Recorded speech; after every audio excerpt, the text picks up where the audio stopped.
When emotions fire up, you want to shoot, isn't it?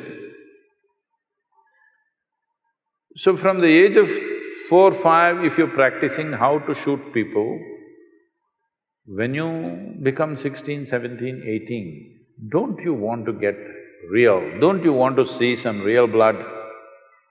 I don't see what's wrong. If you are cultivating your children to do this on the screen continuously, what is the problem for you if he gets real? Or if his friend gets real and he shoots your child, what is the problem, I'm asking? Because you must understand, certain actions have certain consequences.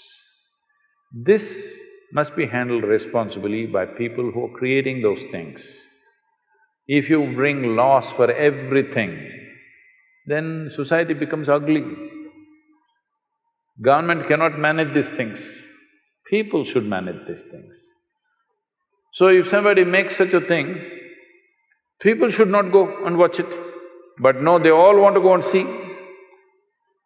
So somewhere they enjoy it, isn't it? Today you see any of the Hollywood movies, it's not like before. Before also they were shooting, but now it comes, the bullet enters and the brains splash and there is a rerun. Again it comes in slow motion and splashes all over the place. People are enjoying it.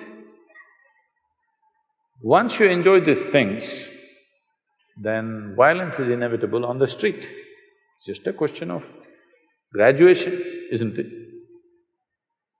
So, what kind of society we want to create? All those people who influence the society in a big way, whether artists, politicians, media people, spiritual leaders, religious leaders, whoever has influence over people, they must look into themselves and see what is the consequence of our actions. This much responsibility must come.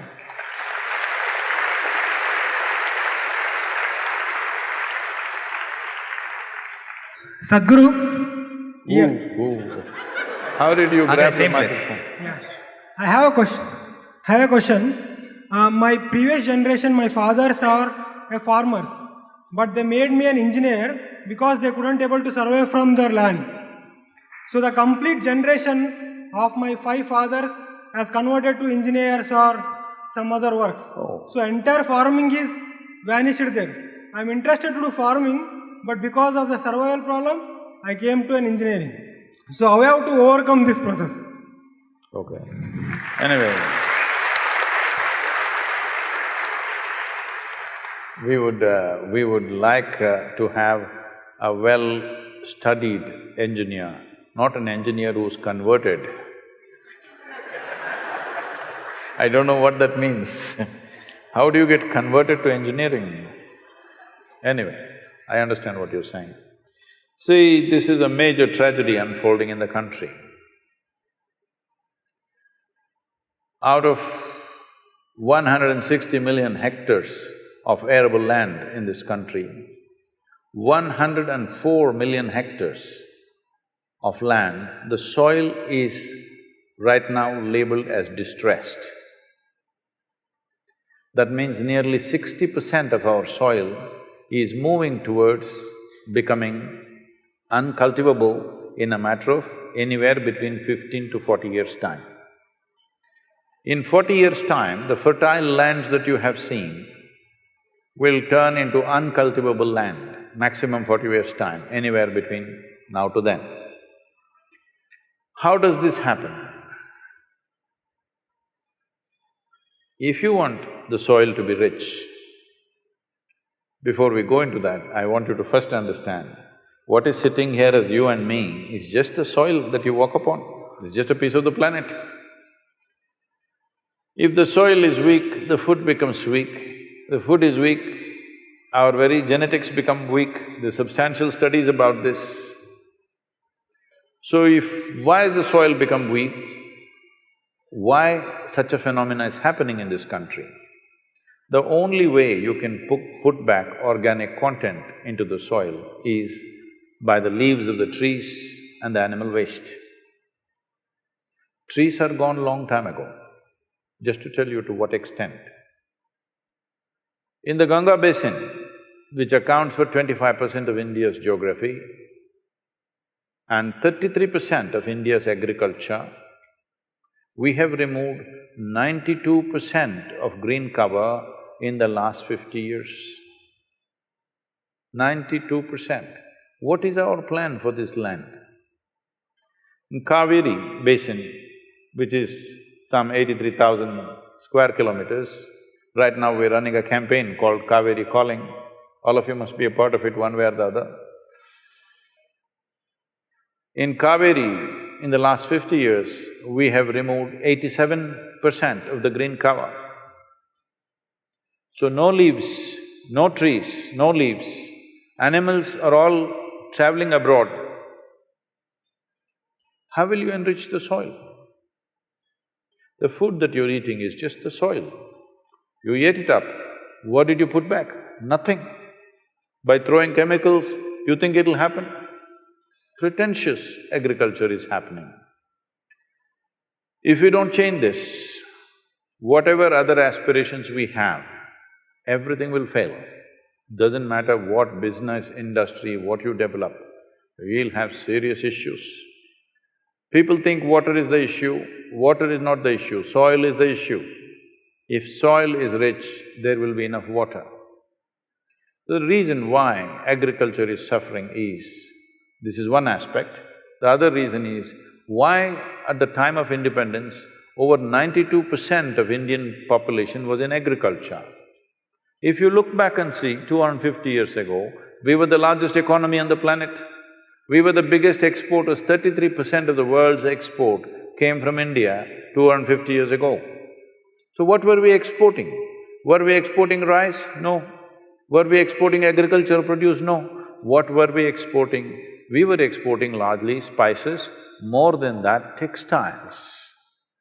Andhra Pradesh, every district has a weave of its own. Yes? Textiles was the main thing. Between 1800 and 1860, when the English decided to destroy the textiles of this nation, systematically they went about destroying it. From 1800 to 1860, our exports came down by 96%.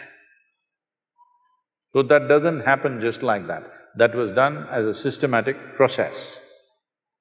So when this destruction of industry happened, millions of people died in those 60 years, where one of the British Governor-Generals writes back saying, the fields of India are bleached with the bones of the weavers. Millions. It is estimated over 3.5 million to 4 million people died in those 60 years out of starvation. The rest desperately went about doing some kind of subsistence agriculture. Subsistence agriculture means I have a piece of land, I will grow little rice, little dal, little this, little that, everything that I need for a family, I will scratch the land and grow. This sort of agriculture happened. This is why 92% or 92% were in agriculture. Today this number has come down to 65%, thanks to you, you became converted engineer. 65 to 70% are still in agriculture. What this means is, for 10 people to eat, we want 10 people to eat, but now 7 of them are cooking. You think this is a good use of people? 10 people want to eat, very efficient, 1 person can cook. Don't want 2 or 3 people can cook. 7 people cooking for 10 people is not a wise way to do things, but that's where we are right now. Still 7 people are cooking for 10 people. So, you and more people must become engineers, it is good, or whatever else they have to become. But at the same time, can you let the agriculture die? Because today, if you make a survey, we have made some surveys, not official surveys, but generally we've just asked around. If you ask around, how many farmers want their children to go back to farming? Less than 2%. This means in another 20-25 years when this generation passes, we will not know how to grow food. You may think the farmer looks illiterate, He's not dressed like you, he doesn't look like you, he looks like no good.